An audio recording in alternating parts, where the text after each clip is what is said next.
La rentrée judiciaire 2021-2022 a eu lieu, jeudi 18 novembre 2021, à la Cour suprême de Bamako.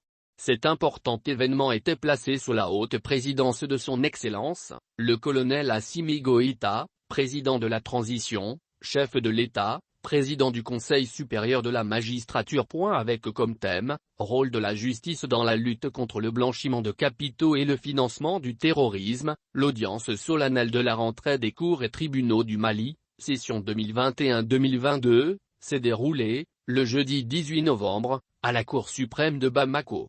Le choix de ce thème n'est pas fortuit, a indiqué le président de la juridiction maire, M. Wafi Ougadei. Cette orientation annuelle de la famille judiciaire est en phase avec l'engagement des autorités de la transition pour une gouvernance vertueuse, a précisé le bâtonnier de l'ordre des avocats du Mali, Moustapha Ciss. En outre, le blanchiment des capitaux est l'un des crimes qui affaiblit l'État, a souligné le rapporteur des magistrats, Dr. Modibo Sakho. Ces phénomènes n'épargnent pas le Mali. D'où l'appel du rapporteur à la justice de sévir contre le financement du terrorisme et le blanchiment des capitaux. Selon le Dr.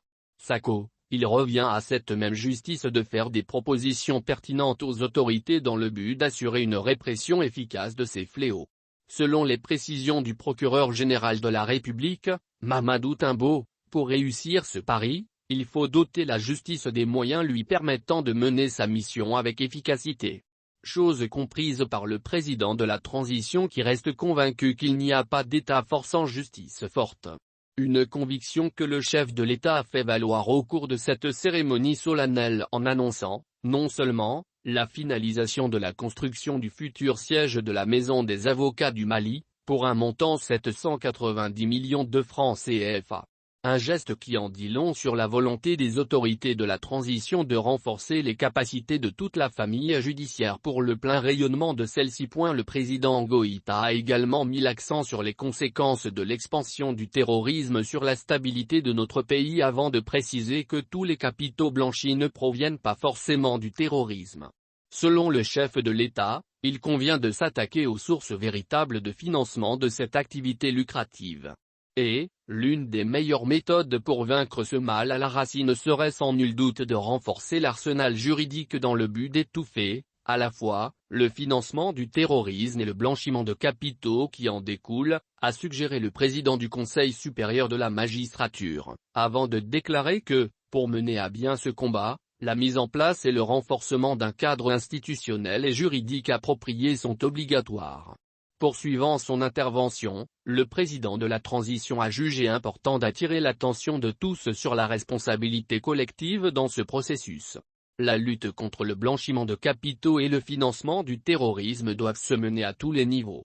Les magistrats, quant à eux, rassurent leur autorité supérieure quant à leur détermination à lutter contre la corruption tout en invitant les collectivités à s'inscrire dans la même dynamique. C'est avec un grand plaisir que les membres de la Cour accueillent cet événement, a indiqué le président de la Cour suprême, dans ses mots introductifs, tout en soulignant que la tenue de ce rendez-vous annuel est une marque de considération du chef de l'État à l'endroit du pouvoir judiciaire. Tous les Maliens doivent converger vers un seul but, le triomphe du civisme, a expliqué le procureur qui estime que le règne du Mali Kura doit passer aussi par le civisme. Une nouvelle mentalité et une nouvelle citoyenneté doivent servir de soubassement au nouveau Mali, a-t-il laissé entendre. Cette cérémonie a enregistré la présence de plusieurs hautes personnalités. L'heure n'est plus aux discours, mais aux actes. Agissons donc pour la survie du Mali, c'est en ces termes que le président Goïta a déclaré ouverte la rentrée judiciaire 2021-2022.